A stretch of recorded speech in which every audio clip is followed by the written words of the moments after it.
দত্ত মোৰ ঘৰৰ কাষৰ মোৰ দাদা মাৰিছে মাৰি পেলাইছে মাৰি পেলাই আপোনাৰ বৰবাম বাগানত আপোনাৰ এসপ্তাহ দিন পেলাই ৰাখিছোঁ। হয় নেকি? কি ক'লে? বিজিত চকুকেইটা খাই পেলাম। বিজিত চকু চকু উলিয়াই মাৰিছে। হয় চকু উলিয়াই দিয়ে। বিজিত দত্ত ক'ত ঘৰ? মুৰাপাদা গাঁও। মুৱাপুতা। হয় চাওকচোন আপোনালোকে ইয়াত উখল কৰি বোলে 3জন মানুহক হত্যা কৰিছে এই লোকৰ। হয় নেকি? কোন কোন নাম দিয়ে নেকি? কাক কাক মাৰিছে?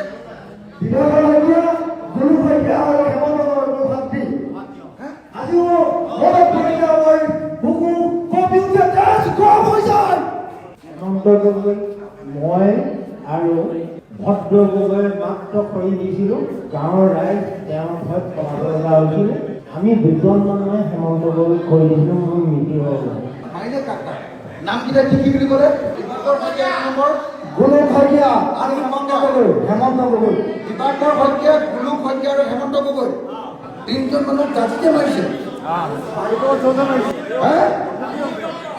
আৰু সাংবাদিক আমাৰ সাংবাদিক কমলা শইকীয়াক মাৰিছিলে জানেনে নাই? আমগুৰি পেলাই থৈ গৈছিলে জানেনে নাই? এই হত্যাকাৰীক ভোট দিব নেকি আপোনালোকে? দিব নেকি? বিজিত দত্ত মোৰ ঘৰৰ কাষৰ মোৰ দাদা মাৰিছে মাৰি পেলাইছে মাৰি পেলাই আপোনাৰ বৰবাম বাগানত আপোনাৰ এসপ্তাহ দিন পেলাই ৰাখিছোঁ। হয় নেকি? কি ক'লে? বিজিত চকুকেইটা খাই পেলাম। বিজিত চকু চকু উলিয়াই মাৰিছে। হয় চকু উলিয়াই দিয়ে। বিজিত দত্ত ক'ত ঘৰ? মুৰাপাদা গাঁও। মুৱাপুতা। হয় চাওকচোন আপোনালোকে দিবাকৰ শইকীয়া, গুলুক শইকীয়া, হেমন্ত গগৈ আৰু বিজিত দত্ত 4জনক ইয়াতে মাৰিছে। তাৰ পাছত ইয়াৰ গাঁৱৰ মানুহে কোনোবাই ভোট দিব নেকি?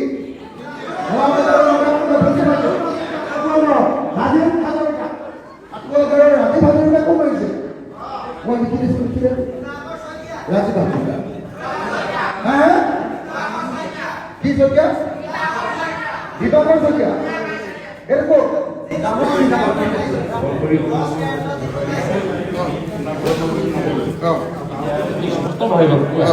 হয় কৰি নকয় কিন্তু স্পষ্ট হৈ গ'ল। শুনিছে? হয় কৰি নকয়, এতিয়া স্পষ্ট হৈ গ'ল যে ইয়াতে 6জন মানুহ মাৰিছে। হত্যাকাৰীক যদি ভোট দিয়ে তেতিয়াহ'লে এই আমাৰ ৰাস্তাটো হোৱা নাই বুলি ক'লে দৰ্জা বন্ধ কৰি লাঠিৰে কৰি হয়নে নহয়? সেই আপুনি কিয় ৰাস্তাটো কৰি নিদিয়ে?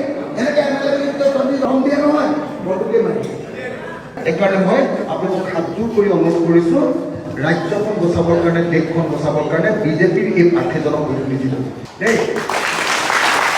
যিবিলাকে বিজেপিক ভাল পায় তাৰ পাছতো এই মানুহটোক ভোট দিলে বেয়া কথা হ'ব। আমাৰ শিৱসাগৰৰ সন্মান সেইটো যাব, হয়নে নহয়? গতিকে মই দীঘলীয়া নকৰোঁ, এইখিনি কথা কৈয়ে মই আপোনালোকক সকলোকে থিয় হৈ জয় আইঅসম ক'বলৈ অনুৰোধ জনাইছোঁ। জয় আইঅসম।